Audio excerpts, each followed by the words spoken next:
What's up? Rob and Greg at the Bacon Skybox, and we just unsuccessfully tried to figure out how to download YouTube videos onto our computer, and you can't do that without getting some virus crap on there. So we decided, let's throw a video cast, and we don't have an agenda at this moment.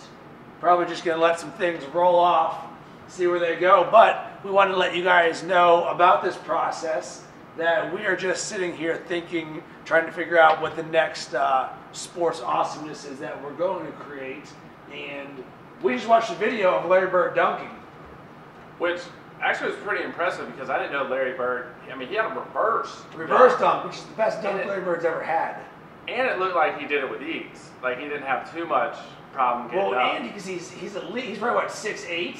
Yeah. So you assume the dude could dunk easily just by sheer height. Right. Like seeing Steve Kerr dunk. Which is another video that I just watched. Not in a game. Not in the game. He did a little tip when he had to have somebody throw it up to him. Yeah. And that dude got super excited. He's like, oh my God, I couldn't believe you just dunked it. Shout out to Steve Kerr, who is balling hard with the Golden State Warriors right now. Who I have on my pick 3 NBA teams for the most wins. So Greg and I are in an NBA picks league that I created off of something I saw that Bill Simmons and his friends do with the NFL number of wins you get per year, 3 teams, 10 people. And I had the choice, I believe I was number 6, between the Dallas Mavericks and the Golden State Warriors. And their preseason over-under win total was 1 off of each other. I want to say it was 52 or 51. So 2 teams that could take either one of them. And obviously I knew the flair and the flash of Golden State, but I dig Dirk, and I like that they got Tyson Chandler and Chandler Parsons, and I thought they had a better chance of improvement, whereas the Steve Kerr issue, who knew what was going to happen, and it just so happened Steve Kerr came in and was just like, boom, I'm killing it. Well, who would you rather play for, Steve Kerr or Mark Jackson? Oh, well, based on the current results, Steve Kerr. He seems more of like, a passive-aggressive guy who will let you, do your thing as long as you're not screwing up, where Mark Jackson's probably more micromanaging, like a lot more strict. In your face, in New York. Face. Yeah. And I like Mark Jackson, though. I don't have a problem with him either, but yeah, you'd rather play for Steve Kerr too, because you'd probably have a better chance of, like, if shit got heated, you're like, come on, Steve. Did you know that Steve Kerr holds the record for best 3-point field goal percentage in NBA history at over 45% for his career, for a dude who won, like, what? He had more than 6 titles, I think, right? Yeah. No, because he didn't win any of the first 3. I know, but he balled with the Spurs. He got 5. He got 2 with the Spurs. Which is ridiculous. So think about that career from that guy. And I would have loved to watch Steve Kerr in college, who I believe he was on the same team as Kenny Lofton in Arizona. Can you imagine that dude? He was like a better version of J.J. Redick, probably. So would you rather have Robert Horry's career or Steve Kerr's? Oh, Robert Horry, Big Shot Bob. Big Shot Bob. And Steve Kerr made some big shots, but Big Shot Bob came up like all the time. Like even his last year, like for with the Lakers, was that his last? Or did he play with San Antonio? I don't know. And I would enjoy looking like Will Smith. That'd be a nice little add-on there. Yeah. Wonder what Robert Horry's doing today. Being awesome. Looking at his rings. Yeah. So the 12 Days of Flagmas are going on. Shout out to all the winners so far. We've been very happy with the fan engagement that we've got. Man, and this goes out to you, Jim Phillips, Jimbo! This goes out to you, Jimbo. You're lucky I ran over to Parlor the other day, and I forgot my flag, which is... Flag on Greg. Flag on me. Flagging on Greg. Never leave home without your flag. That's rule 1. Rule 1. Oh, flag it, tag it. But this guy, middle of December, Chicago, is sitting at the bar in the afternoon drinking a cucumber cocktail with big old slices of cucumbers in it. And I was like, come on, man, are you really drinking a cucumber cocktail? And then our buddy Gio Rob D takes out the takes out the cucumber and smacks it right on his iPhone. He's like, come on, man, that ended up being the flag. So if you don't have a flag, you can use cucumber slices to throw it at your friend first. Yes, and still send us that picture or video, hashtag it, flag it, tag it. Then I did flag someone last week wearing a Yankees jacket with a Cubs hat. And he... I did see that on Twitter. Yeah, he proceeded to justify that. He was like, well, okay, I understand that, but if this was Red Sox, then you're allowed to do it because they're kind of like friends. I was like... They're friends? They're like... No. I was like, come on, man. He's like, yeah, you know, it's like the drought and... and they're definitely not friends right now, considering that John Lester just went to them Chicago Cubs. So, John Lester made $4 million last year and will be making almost $26 million this year. So, he's about to turn 31, 6-year contract, 37.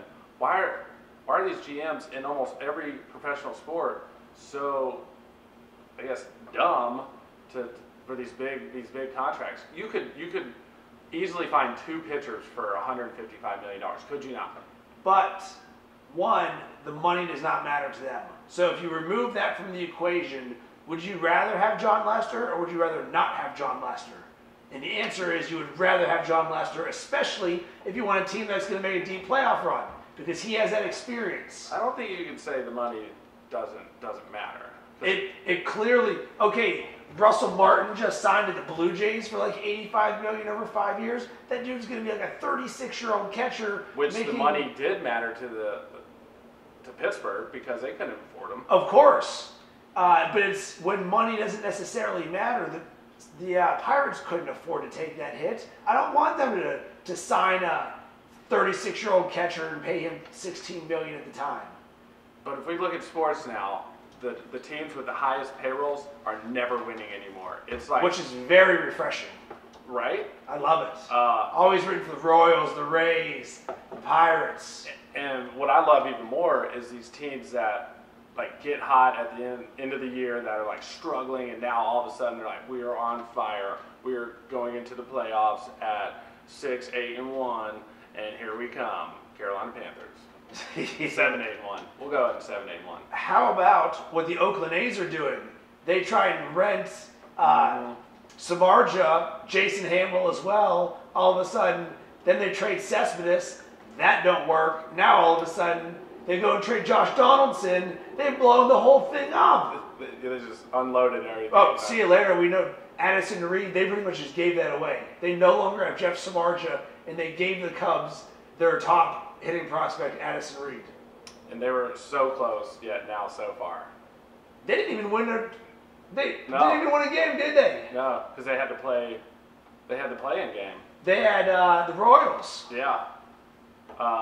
Which that went to extra innings. Yeah. Oh, that was when they had that crazy comeback. So, who are you looking for NFL this week?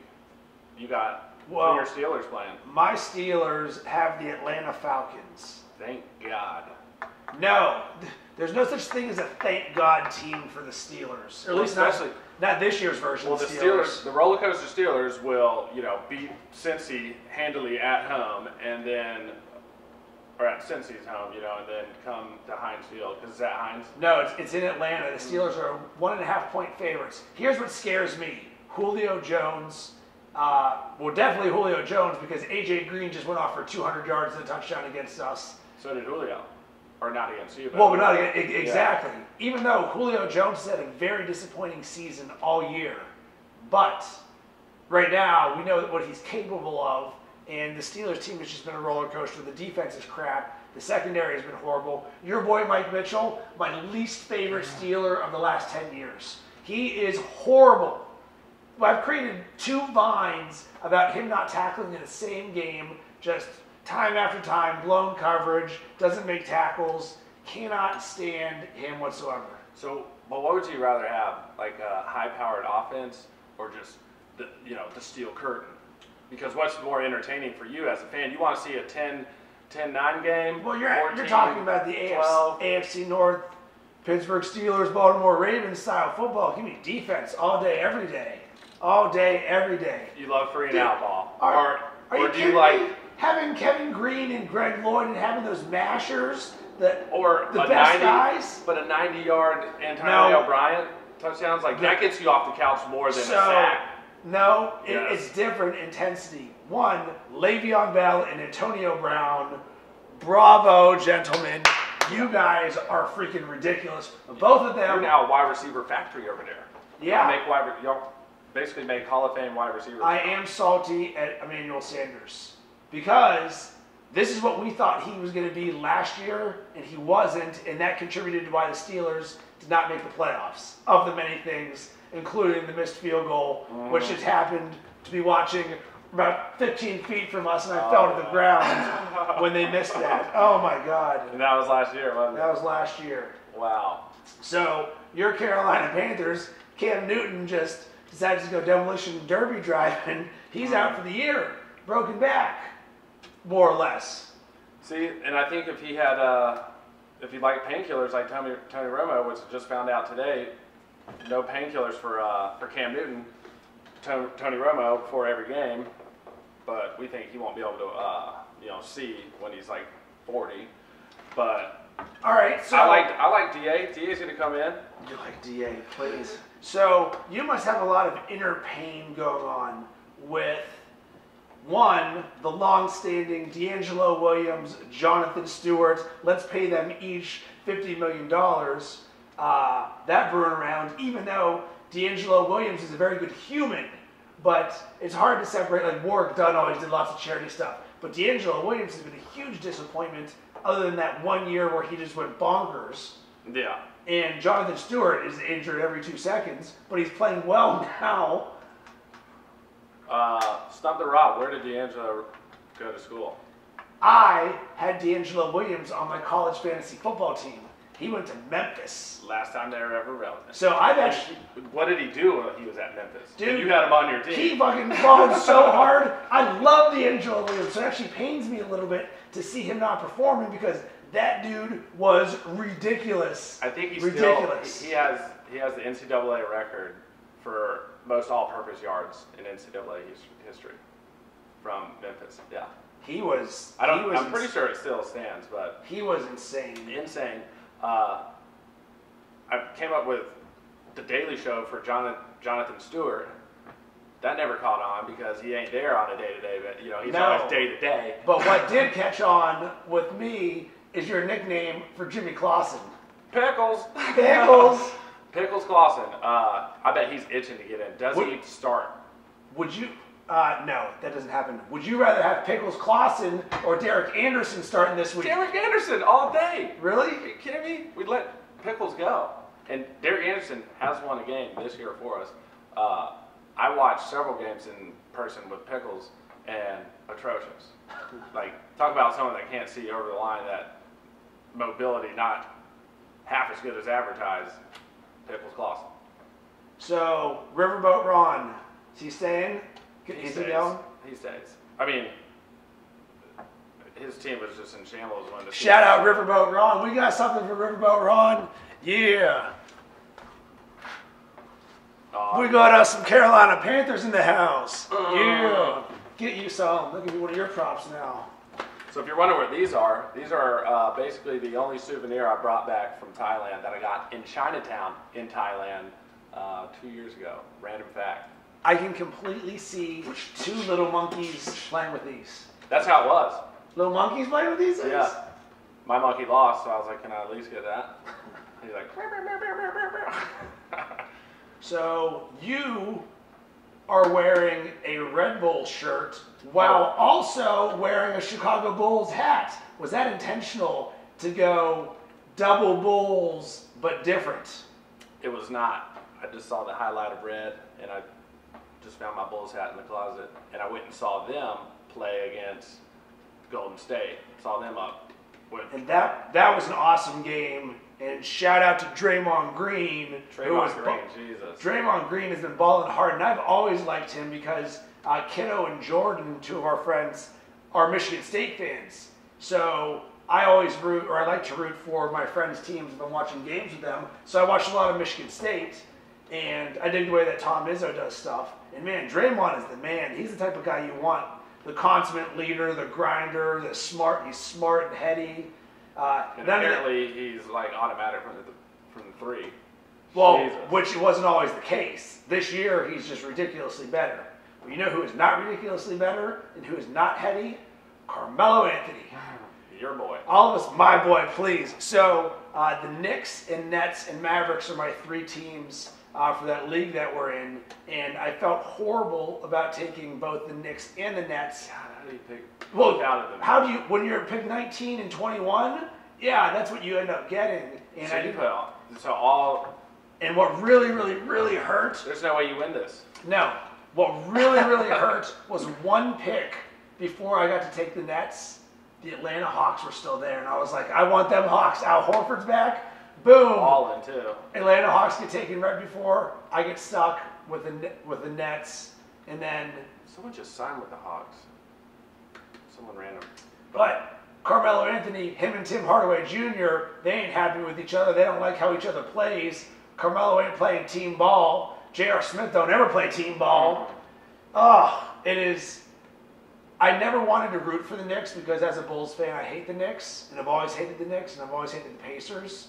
But owning them, even though I didn't want to own them, and I didn't want to root for Carmelo, and I didn't want to root for J.R. Smith, but I'm down with Phil Jackson, it has been the worst experience ever. Yeah. So you're banking on Dallas to go on one of those notorious 15 to 17 game win streaks. Yes, where it's like, please pull one of these out somewhere. And I watched Dallas versus the Grizzlies last night on NBA TV.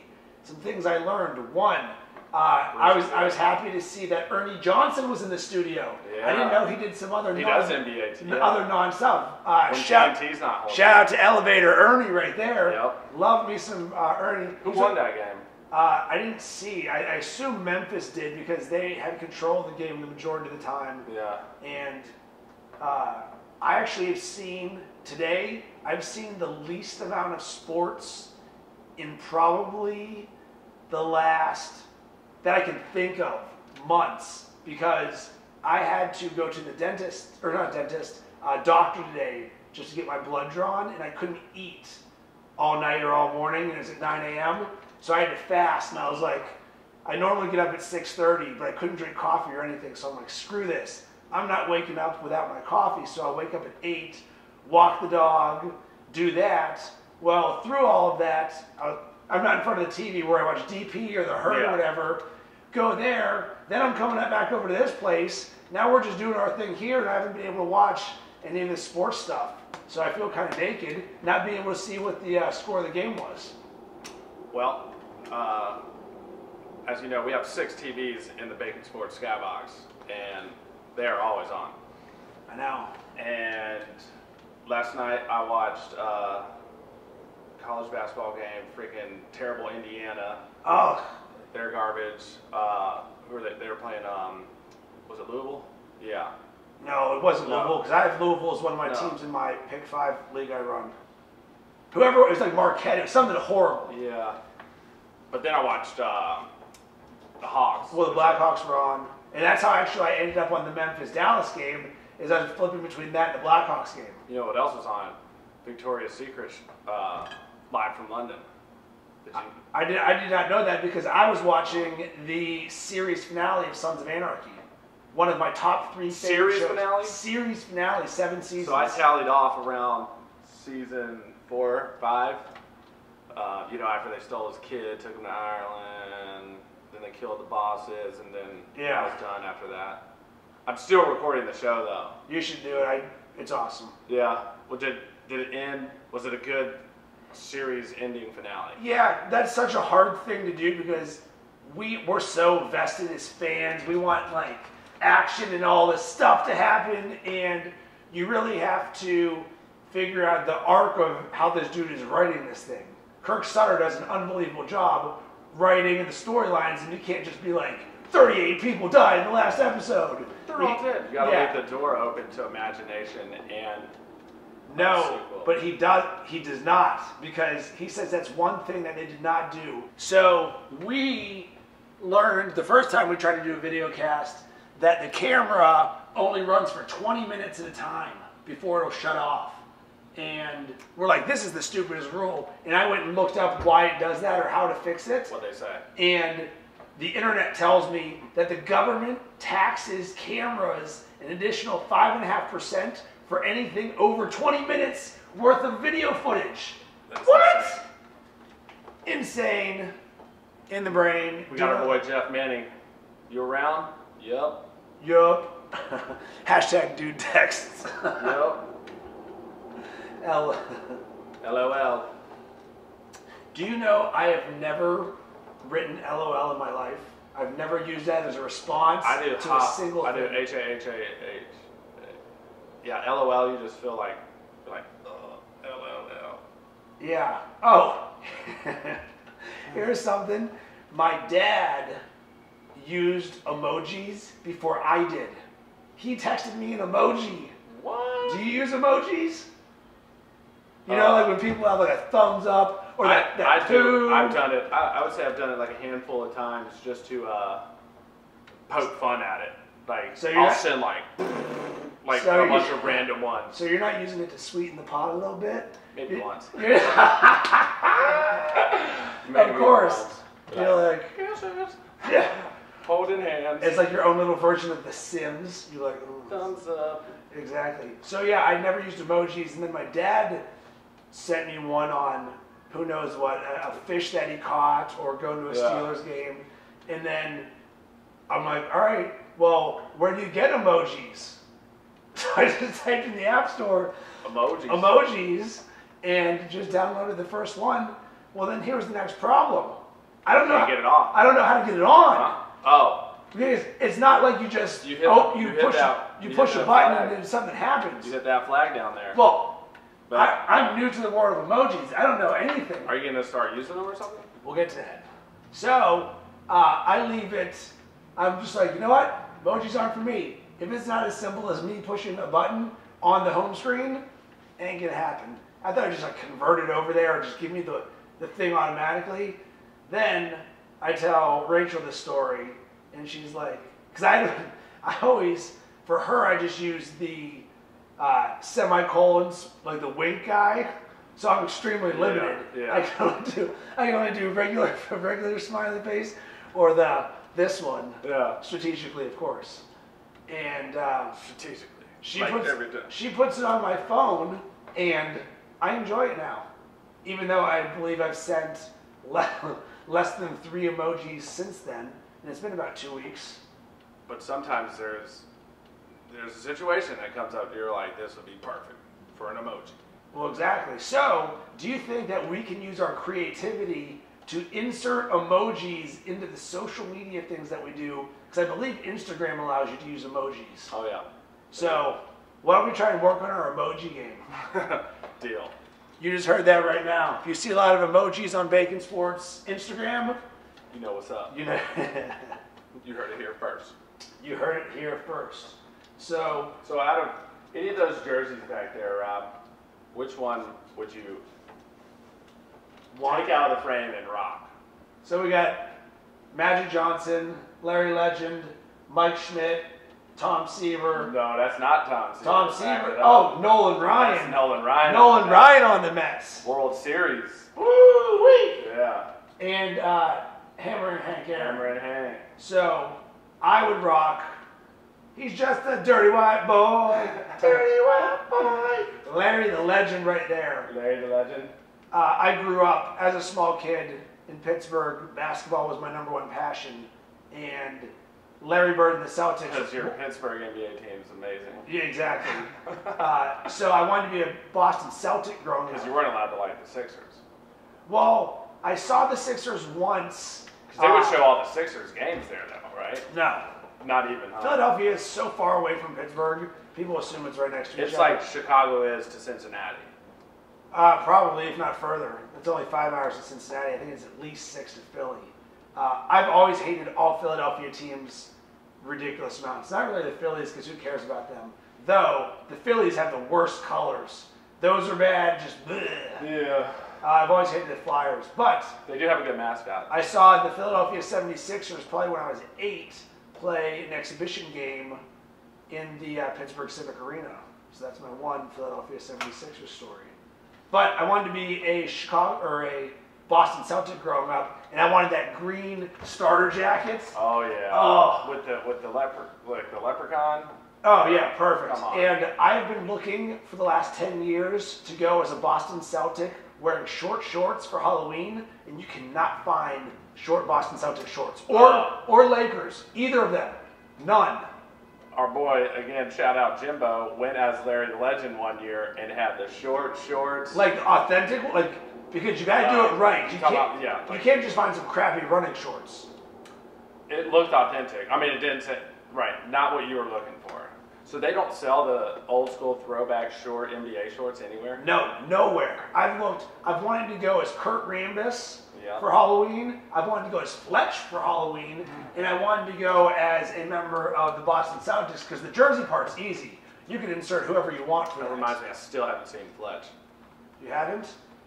Why? Like, We're gonna have to do. when did you watch that? Like, growing I've up? watched Fletch numerous times, and I've even watched Fletch 2.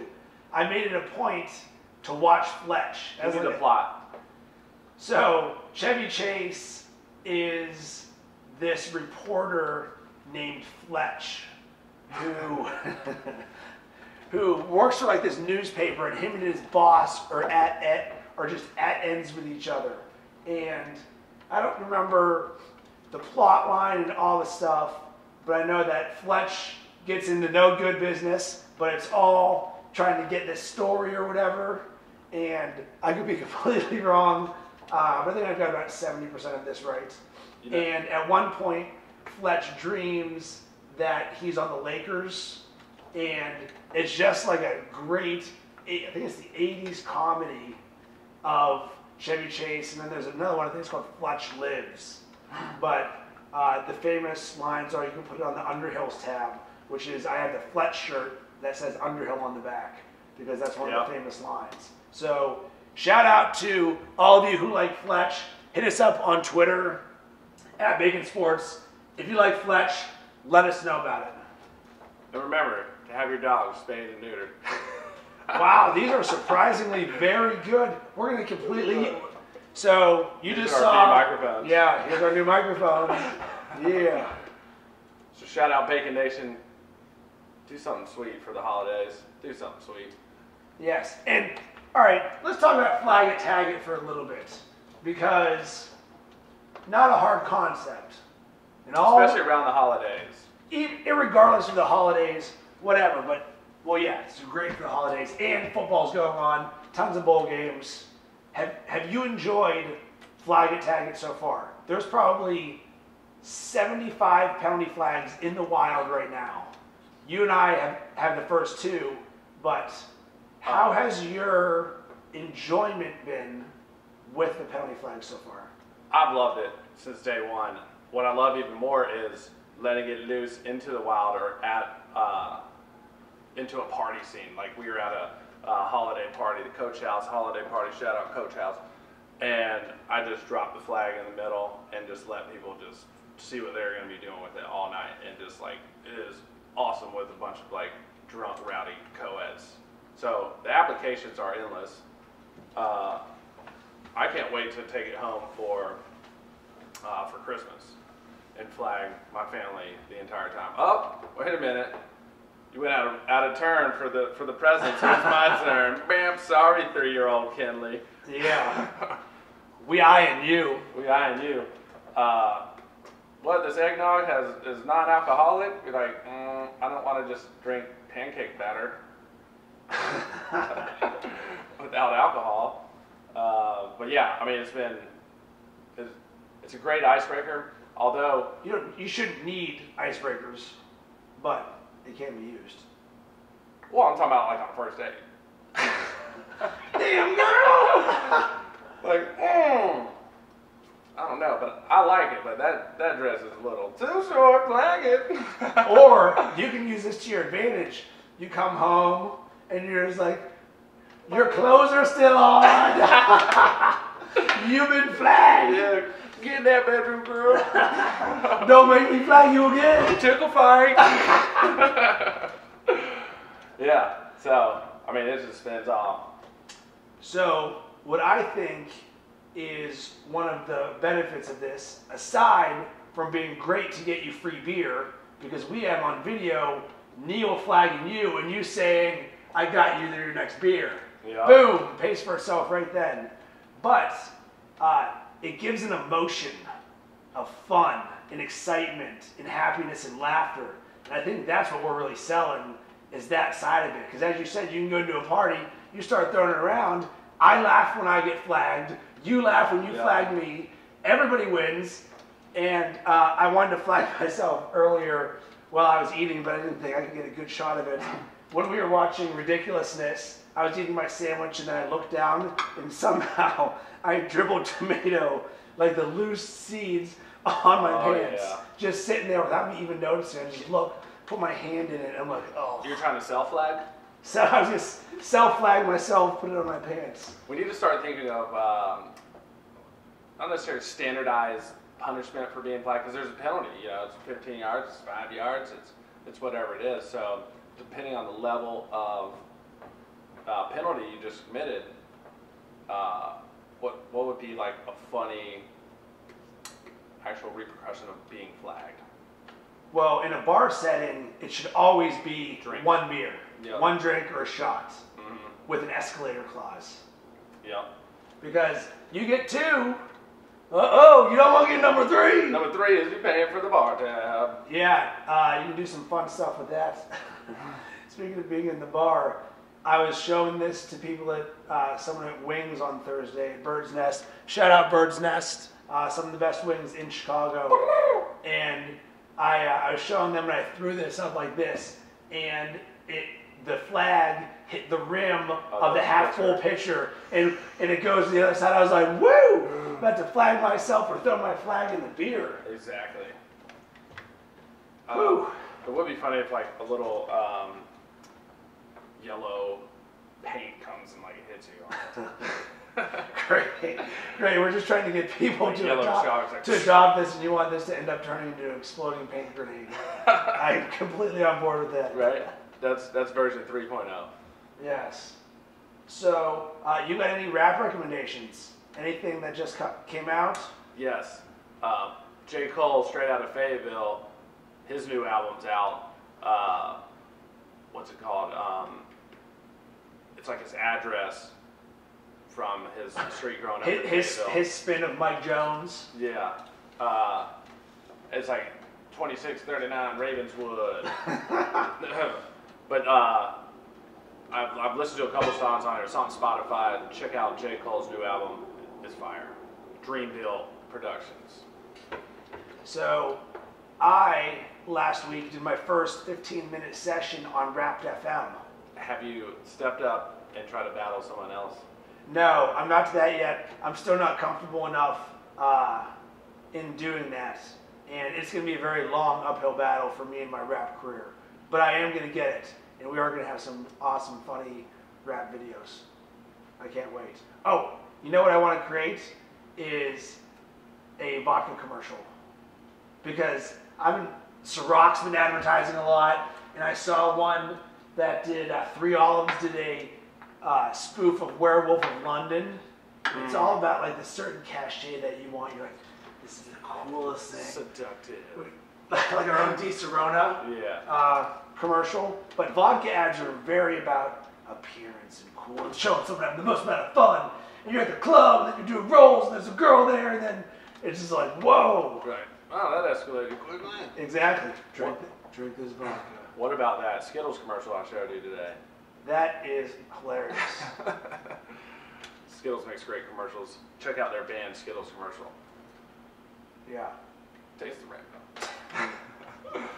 All right, well, That's the first video cast at the Bacon Sports Skybox. We're going to play around with a couple things here with shoot locations, but I think we got a pretty good backdrop for today's. And what else you got, Rob? Sign them off. boom shakalaka. We're coming for you.